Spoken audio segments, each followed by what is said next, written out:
Hi Marianne, we had some beautiful sunrise weather watcher pictures sent to us earlier this morning. Scenes like these from the Isle of Wight, and might be some more pretty spectacular red sunrise and sunset pictures over the next few days. Why? Well, it's partly down to what's going on in eastern Canada. You might remember these wildfires that caused some problems with air quality across New York, for example, earlier in the month. Those wildfires continue to rage, and the plume of smoke from those is wafting across our shores. Now, it's really high up in the Earth's atmosphere, same altitude that planes fly at, so it's not going to cause any problems with air quality, but it could give you pretty impressive red sunrise and sunsets over the next couple of days. Something to watch out for. Good afternoon. We started off on quite a cool and fresh note this morning. All that is about to change. Bit of cloud made for a beautiful sunrise. You can see over in Chiswick. That cloud, in fact, is a warm front, and it's been spreading across all parts through the morning, turning the skies overcast.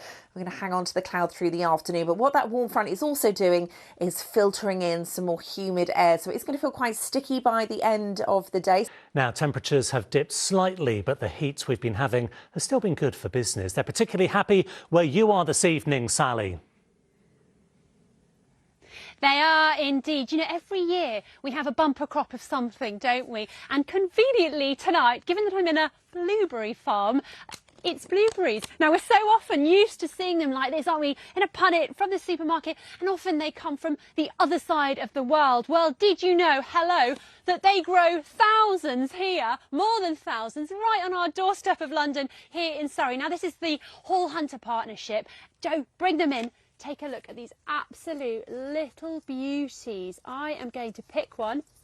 Pop, it's sort of made pop, you have to trust me on that. And I'm going to show you how they grow them here on this farm while I eat this little darling. Here we go.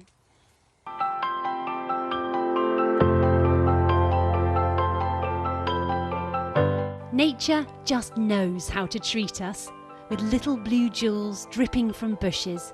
Tasty jewels too.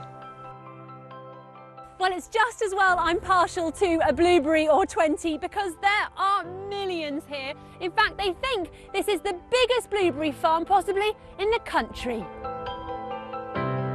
Have you ever, Harry, overdosed on blueberries?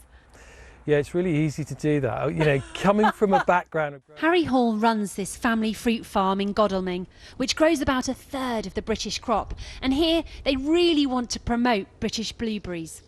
So when we think of strawberries and cream, that's British. Are you trying to push blueberries and cream? Why not? I think everything moves on, and why not? Why can't it be one day raspberries and cream, strawberries and cream, and blueberries and cream? I mean, quite frankly, yes, I'll have them all at the same time.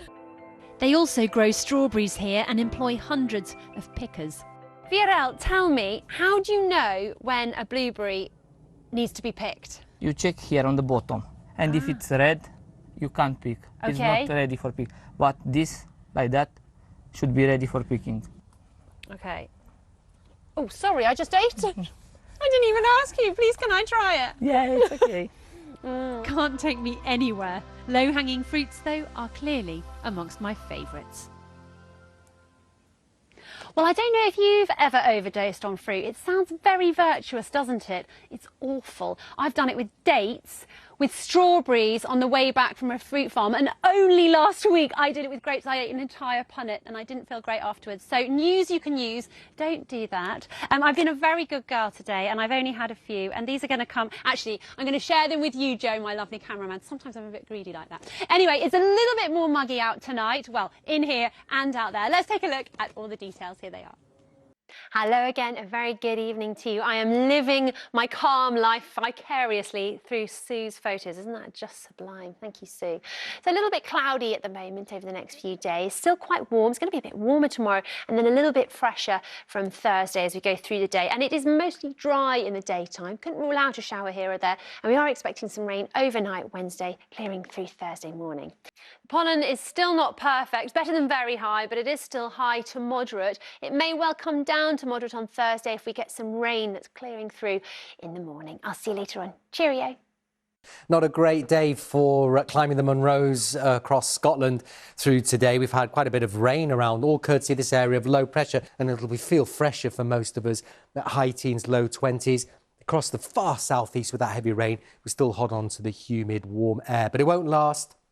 through Friday. Another weather front pushing down from the northwest will bring a lot of cloud, outbreaks of patchy rain. The weekend, most of the showers in the north and the west tending to stay dry further south and east. See you later. And it does feel cooler, but still a rather nice day, no? Yeah, it was a fresher start to today. I was going to make some cheesy joke about not letting the sun go down on me there, but I didn't quite get there.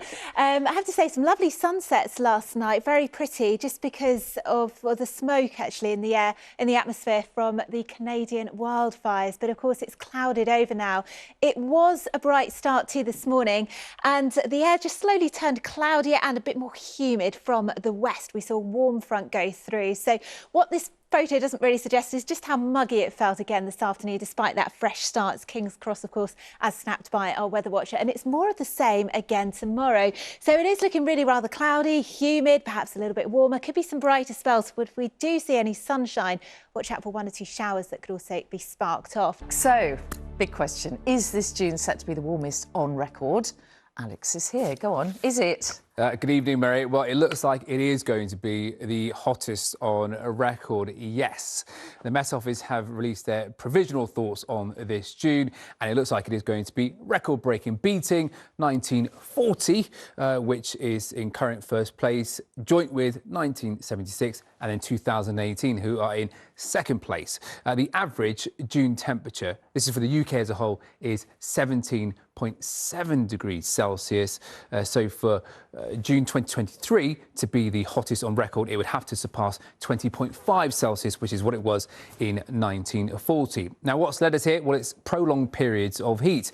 Of course, lots of us have been out and about through this month enjoying the fine weather, but perhaps it's become too much for many of us. In fact, it has led to a number of health alerts. Well, we actually have had around a fortnight's worth of temperatures at around 25 degrees Celsius. That's been our daytime max, where it hasn't dropped any cooler than that. So that's been quite intense as well. Of course, this is all quite similar to 1976, which many of us do remember. Then we had, again, intense periods of heat and also a lack of rainfall. That led to hosepipe bans and also the drought, which we've been used to over the last year or so.